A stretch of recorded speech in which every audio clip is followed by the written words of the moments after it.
What's up, guys? Mom Vernon Kid here, back again. How's everybody doing out here?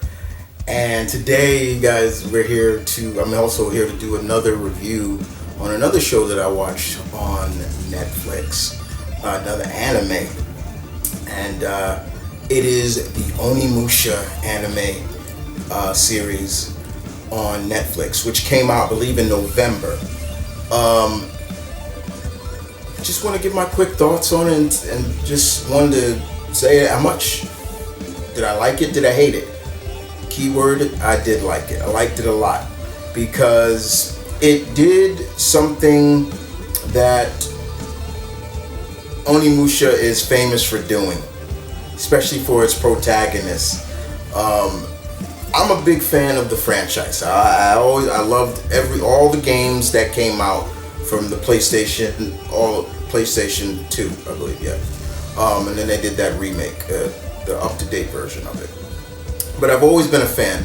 So if you never watched it, I'm not going to spoil too much for you. So the concept of the show is pretty much the same. The animation is very 3D-esque animation, kind of in the same lore of Kengan Ashura, that kind of animation, that 3D-esque animation.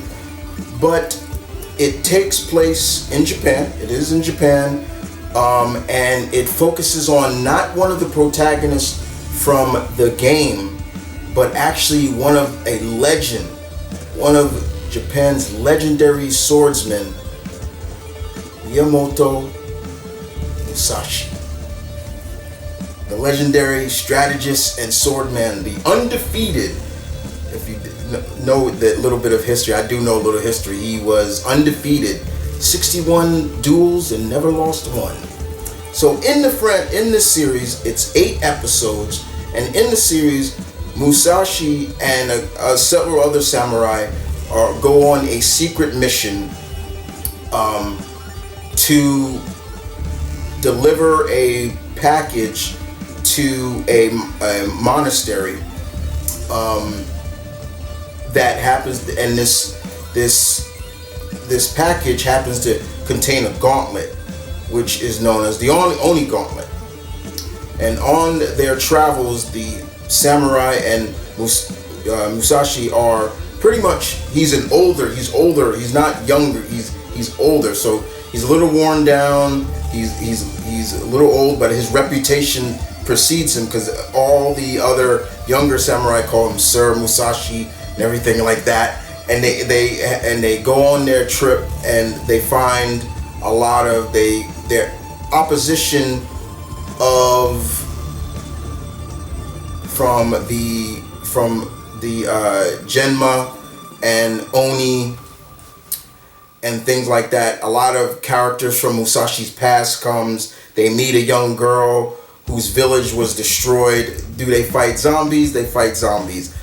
But everything about it moves so swiftly and so cool. Like, you forget that it's like 3D-esque anime, but it works so well. What is really cool, and this is where I talked about what I said earlier about Onimusha always doing something really cool, is if you notice in a lot of the past Onimusha games, especially the first one and the second one and even the third one, they have used real life actors that modeled their character. And in this game, and in this series, for Miyamoto Musashi, they basically model a legendary screen actor, Toshiro Mifune. I believe I'm saying his name right. I know him from Seven Samurai. They designed Miyamoto Musashi after him, and I was like, that face looks familiar, and I was like, it is. And even when I read up on it later, I was like, yeah. This series is also dedicated to Korean artist Kim Jun-gi, who passed away not too long ago, and I've seen a lot of his artwork too. I know he did a few. He's done a few variant covers for various Marvel books and things like that. He's a talented artist. He was really, really good. But the pacing of it was really good. The storytelling was fine. Like, I didn't mind that they didn't use one of the protagonists from the game.